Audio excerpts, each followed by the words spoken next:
Hello everyone, এই ভিডিওতে আমি গাউস ল সম্পর্কে আলোচনা করব। তো ফার্স্ট অফ অল হেডলাইনটা দেওয়া যাক যে গাউস ল। তো গাউস ল এর পুরো নামটা হলো কার্ল এফ গাউস ল, যেটা আমরা গাউস ল হিসেবেই জানি। তো গাউস লটা আসলে কি? গাউস লটা হলো ফিজিক্সের একটা গুরুত্বপূর্ণ সূত্র। এটা হলো স্থির তড়িতের একটি মৌলিক সূত্র। ম্যাক্সওয়েলের যে চারটা সূত্রের মাধ্যমে আমরা তড়িৎ ক্ষেত্রের তথ্য বর্ণনা করি, সেটার মধ্যে গাউসের সূত্রটা হলো প্রথম সূত্র।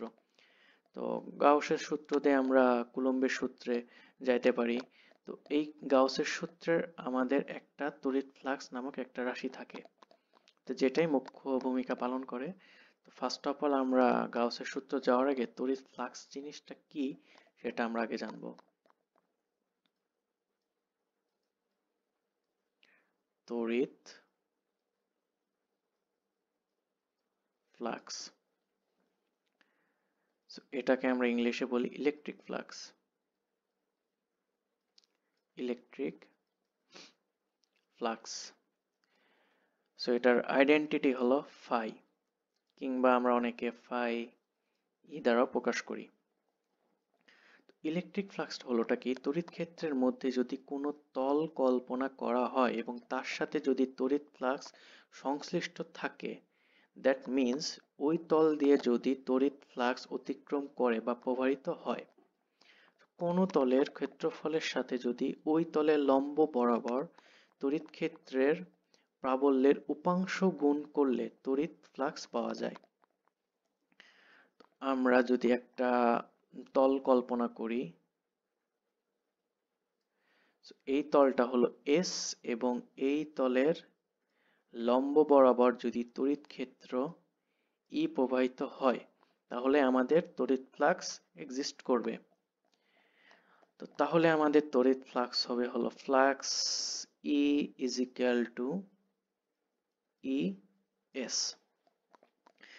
এটা তখনই হবে যখন তড়িৎ ক্ষেত্র আমাদের লম্ব বরাবর কাজ করবে। বাট আমাদের তড়িৎ ক্ষেত্র যদি এটা আমাদের তড়িৎ ক্ষেত্র এবং এটা আমার এস দ্বারা যদি আমি তল কল্পনা করি, তাহলে আমরা লম্বের সাপেক্ষে কি পাচ্ছি? সাপোজ এটা একটা লম্ব এবং এটার সাথে থিটা অ্যাঙ্গেলে আছে আর কি। তো লম্বের সাথে যদি সেটা অ্যাঙ্গেল থাকে, তাহলে it will be E cos theta. তো দেন আমাদের এই ক্ষেত্রে সূত্রটা হবে হলো phi E is equal to E S cos theta. তো তাহলে আমরা জানলাম যে এইখানে এক্স এস একটা ভেক্টর রাশি, ই একটা ভেক্টর রাশি। তো এইখানে আমাদের বলতে পারি যে ultimately phi is equal to del E into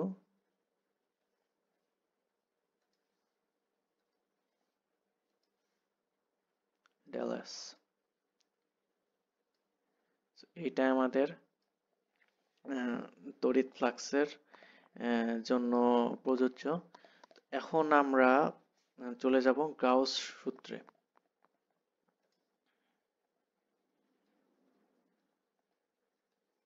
Gauss law expansion. So now ফার্স্টে আমরা একটা গোলীয় তল ধরলাম। এই গোলীয় তলের ক্ষেত্রফল যেটাই থাকুক, সেটা আমরা তলটাকে এস দ্বারা কল্পনা করতেছি এবং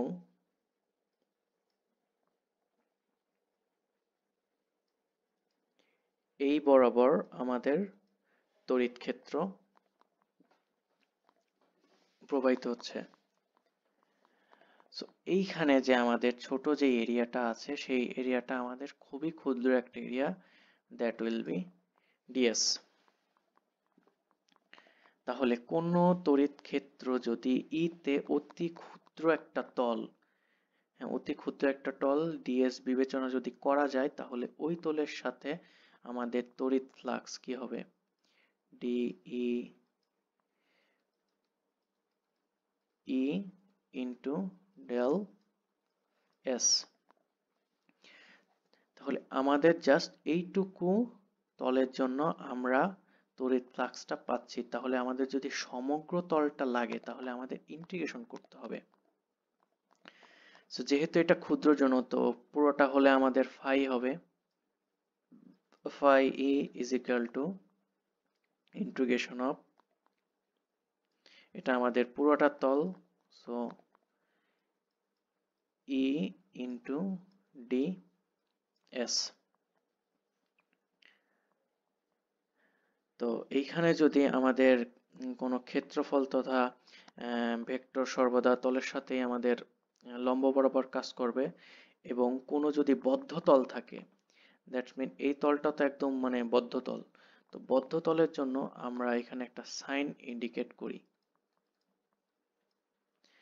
এস, সেই সাইনটা হলো আমরা এইখানে ইউজ করি। এটা দ্বারা আমাদের বোঝা হলো বদ্ধ তল।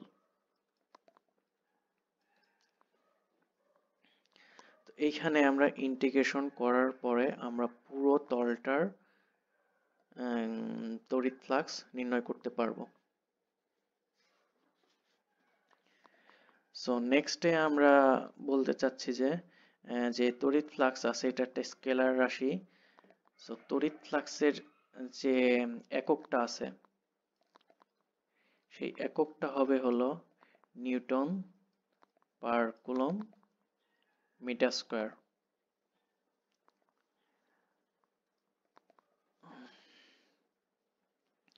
তো গাউসের যে তলটা থাকে সেটা আসলে মানে আধানের চারদিকেই কল্পিত বদ্ধ তলকেই গাউসীয় তল বলা হয়।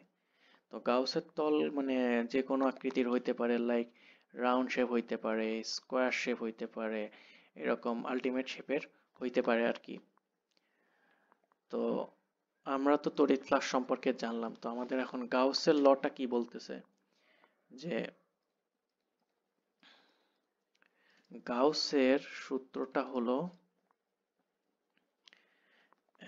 কোনো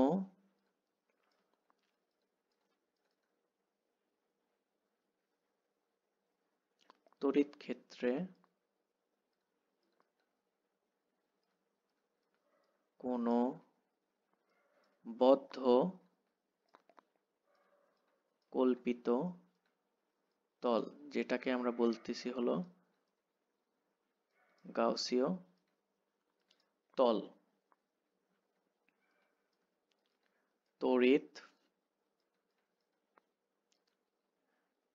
ফ্লাক্সের এপসাইলন নট গুণ হবে ওই তল দ্বারা আবদ্ধ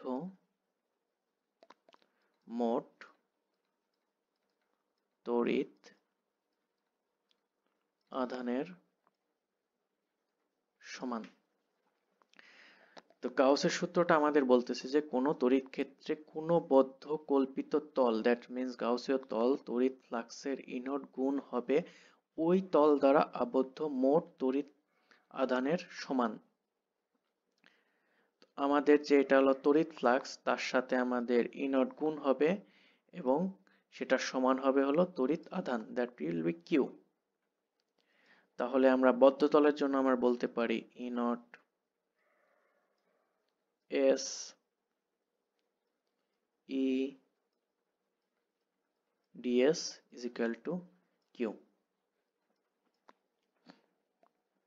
এইখানে আমাদের যে ই নট আছে, এই নটটা যে গুণ হচ্ছে, ই নটটা আসলে কি, ই নটটা হলো যে শূন্য স্থানের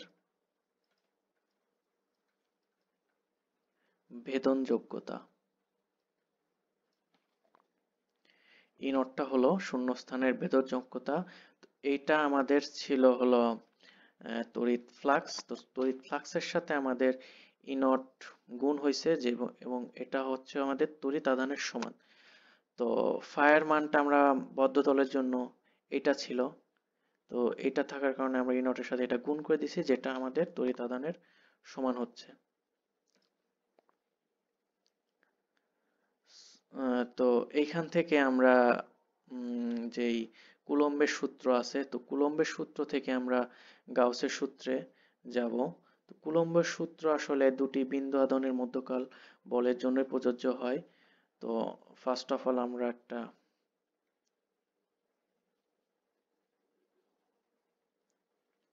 রাউন্ড কল্পনা করলাম, ইট ইজ দ্য সেন্টার। তো এই সেন্টার থেকে এই যে পরিধি আছে, পরিধির দূরত্ব, এটা হলো ব্যাসার্ধ আর, আর এখানে হলো প্লাস কিউ কুলম্ব আছে, এটা হলো এ সেন্টার, এটা হলো গাউসীয় তল।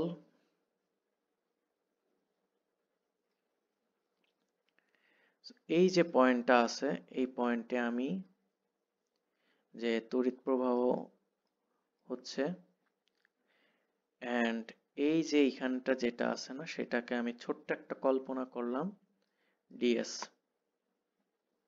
যেটাকে আমি বি দ্বারা নির্ণয় করলাম। তো এই এ পয়েন্ট এবং এটা হলো বি পয়েন্ট।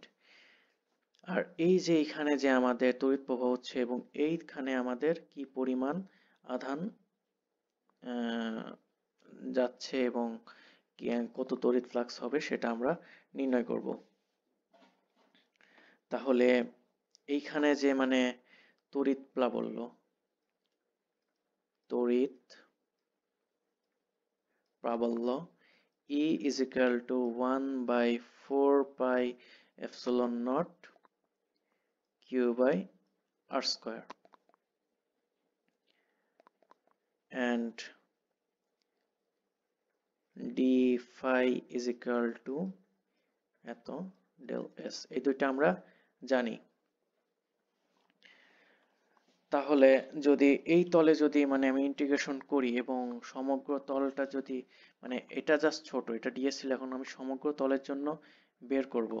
তো সমগ্র তলের জন্য আমাদের এটা আমাদের হিসাব করতে হবে। So basically phi is equal to, এটা যেহেতু বদ্ধ তল, সো আমরা এটা এবং E S cos theta, because এটা হলো আমাদের থিটা অ্যাঙ্গেলে আছে লম্ব থেকে, সো ইএস cos থিটাটা নিব এবং এইখানে আমি এইখানে হবে ডি, বিকজ আমরা গাউসের জন্য মানে ফার্স্টে ছোট তলটা নিয়ে আইছিল, এই জন্য ই ডিএস cos থিটা। তাই আমি বলছি যে এখানে আমি একটা ইন্ডিকেটর ইউজ করব। এই ইন্ডিকেটরটাকে আমরা এইভাবে লিখতে পারি যে ডেল ফাই এস, এই ই এর মানটা হলো 1 by 4 pi epsilon naught q by r square and ds cos 0 degree, because এটা লম্বের সাথে লম্ব আকারে আছে, সেহেতু আমরা cos 0 ডিগ্রি লিখছি। সো আমাদের হলো q 4 pi epsilon not R square phi s ds। দেন কিন্তু আর ব্যাসার্ধের গোলকের পৃষ্ঠের ক্ষেত্রফলটা আমরা জানা হলো ds is equal to 4 pi r square, যেহেতু এটা আর বিষয়টা একটু গোলকীয় তল, সো এটার ক্ষেত্রফল হলো 4 pi r square। তাহলে আলটিমেটলি আমরা phi এর মানটা পাচ্ছি হলো q 4 pi epsilon naught r square into এই মানটা হলো মানে আমার যেহেতু এটা ইনটু আকার আছে, এটার মান হলো 4 pi r square, 4 pi r square। তো 4 pi কাটা, r square কাটা, তো phi is equal to q by epsilon naught, then q is equal to epsilon naught phi, and q is equal to epsilon naught phi এর মানটা আমরা জানি হলো s e d s। So ultimately আমরা ফার্স্টে লিখছিলাম যে তড়িৎ আধানের সমান যেই তড়িৎ ফ্লাক্সটা হয় সেটাই দুইটা সমান হয়।